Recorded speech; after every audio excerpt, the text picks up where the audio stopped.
বাংলাদেশ দলের ক্রিকেটারদের এখন থাকার কথা ছিল ভারতে এবং 7 তারিখ থেকে বিশ্বকাপে বিশ্বকাপ যেটা শুরু হবে প্রথম দিনেই কিন্তু বাংলাদেশের মাঠে নামার কথা ছিল এবং কলকাতায় তাদের প্রতিপক্ষ ছিল ওয়েস্ট ইন্ডিজ। শেষ পর্যন্ত বাংলাদেশের বিশ্বকাপটা খেলা হচ্ছে না, এটা আসলে আপনারা সবাই জানেন। তো বাংলাদেশের যে ক্রিকেটার যারা আছেন, যারা বিশ্বকাপ দলে চান্স পেয়েছিলেন, তারা কিন্তু বিশ্বকাপটা খেলার ব্যাপারে আগ্রহী ছিলেন। মানে এই কথা কেন বলছি জানেন? বলার কারণটা হচ্ছে আজকে জাতীয় দলের সিনিয়র সহকারী কোচ মোহাম্মদ সালাউদ্দিন তিনি প্রেস কনফারেন্সে এসে এই যে বিশ্বকাপে বাংলাদেশ দল যে অংশগ্রহণ করছে না, তিনি কিন্তু আসলে ওই ভেতরের যে একটা হতাশা বা খারাপ লাগা, এই ব্যাপারটা তিনি কিন্তু লুকাননি। বরঞ্চ তিনি কিন্তু কথাও বলেছেন যে ক্রিকেটারদের মাথা থেকে এটা বের করা আসলে কঠিন এবং এটা আসলে হতাশার। মোহাম্মদ সালাউদ্দিন তিনি জাতীয় দলের সিনিয়র সহকারী কোচ, তিনি কিন্তু কথা বলেছেন।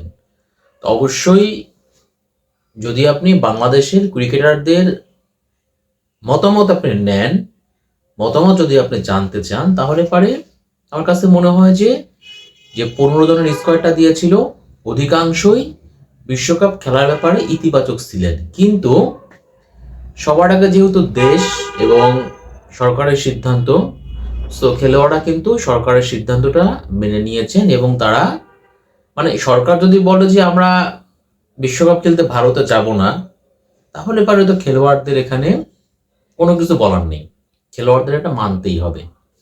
তো খেলোয়াড়রা কেন কোন প্রেক্ষাপটে আসলে এই বিশ্বকাপ খেলতে ভারতে যাচ্ছেন না বা গেল না, এই ব্যাপারে আপনারা সবাই জানেন, নতুন করে বলার কোনো কিছু নাই।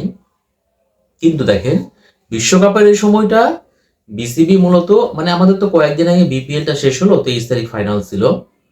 তো যেহেতু বাংলাদেশ দলের খেলোয়াড়রা বিশ্বকাপে যেতে পারছে না, বিসিবি কিন্তু একটা ভালো উদ্যোগে নিচে বলতে হবে।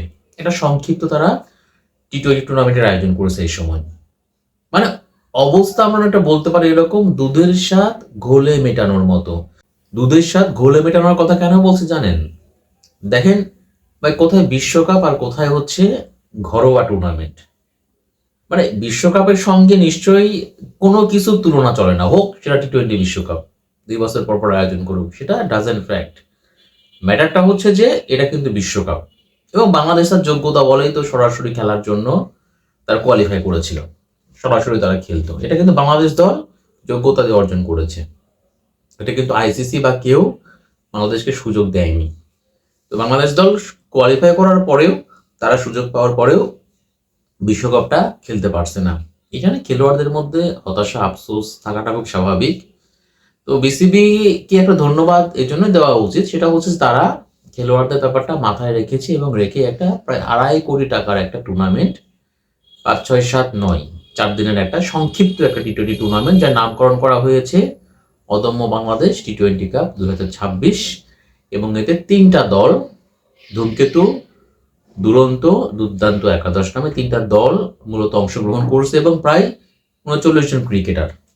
যেখানে ধূমকেতু যে টিমটা দেওয়া হয়েছে, ওখানে যারা বিশ্বকাপে যারা ছিল, বিশ্বকাপ দলে 13 জন খেলোয়াড়ই হচ্ছে ধূমকেতু। মানে আমরা বলতে পারি বিশ্বকাপ দলটাই ধূমকেতু একাদশ নামে এই টি-20 কাপটাতে খেলবে। এবং ওই দলে ধরেন লিটন থেকে শুরু করে সবাই আছে, মুস্তাফিজুর রহমান থেকে শুরু করে সবাই আছে। মানে বললাম তো যে বিশ্বকাপ দলে যারা সদস্য তারা প্রত্যেকেই ধূমকেতু একাদশে আসলে আছে। এবং এটা হলো 2.5 কোটি টাকার একটা টুর্নামেন্ট, 5, 6, 7 এবং 9 তারিখে ফাইনাল। তো এই টুর্নামেন্টটা দেখার জন্য এখানে বিসিবি টিকিটেরও ব্যবস্থা রাখছে। মানে 6টার সময় থেকে ম্যাচ শুরু হবে, 4টা থেকে সাংস্কৃতিক অনুষ্ঠান থাকবে। এবং যারা স্টুডেন্ট যারা আছেন তাদের জন্য বিসিবি বলছে যদি ইউনিফর্ম পরে আসে অথবা ভ্যালিড ওই আইডি কার্ড, স্কুল কলেজের আইডি কার্ড থাকে, তাহলে পরে তারা হচ্ছে ফ্রিতে ম্যাচ দেখতে পারবেন। যাই হোক, বললাম যে বিসিবিকে ধন্যবাদ, তারা একটা খেলোয়াড়দের কথা ভেবে একটা টুর্নামেন্ট তারা আয়োজন করেছে। কিন্তু আপনার এই অদম্য বাংলাদেশ টি-20 কাপ অবশ্যই ভালো একটা দিক, বাট যদি বাংলাদেশের খেলোয়াড়রা বিশ্বকাপটা খেলতে পারতো, তাহলে পারে মানে খেলোয়াড়রা হয়তো সবাইকে আপনি দেখবেন প্র্যাকটিস করছে, অনেক হাসাহাসি করছে। ওই যে একটা ব্যাপার থাকে না যে ভেতরে চাপা কষ্ট কিন্তু মুখে হাসি, ব্যাপারটা অনেকটা ওই রকম খেলোয়াড়দের মধ্যে এখন তারা।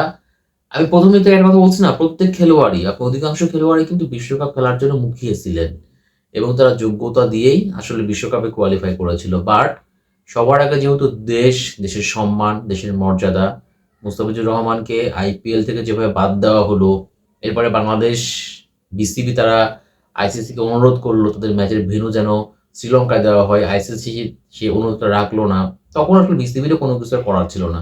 বিসিবি তাদের সিদ্ধান্তে অনড় থাকলো যে আমরা ভারতে যাব না। আইসিসি ওই জায়গাতে তখন একটা ভোটাভুটির আয়োজন করে স্কটল্যান্ডকে তারা সুযোগ করে দিল, বাংলাদেশে বিশ্বকাপ খেলা হচ্ছে না।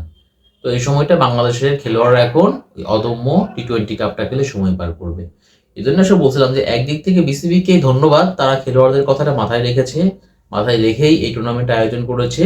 আর একদিক থেকে হচ্ছে এটা এক প্রকার দুধের স্বাদ ঘোলে মেটানোর মতোই।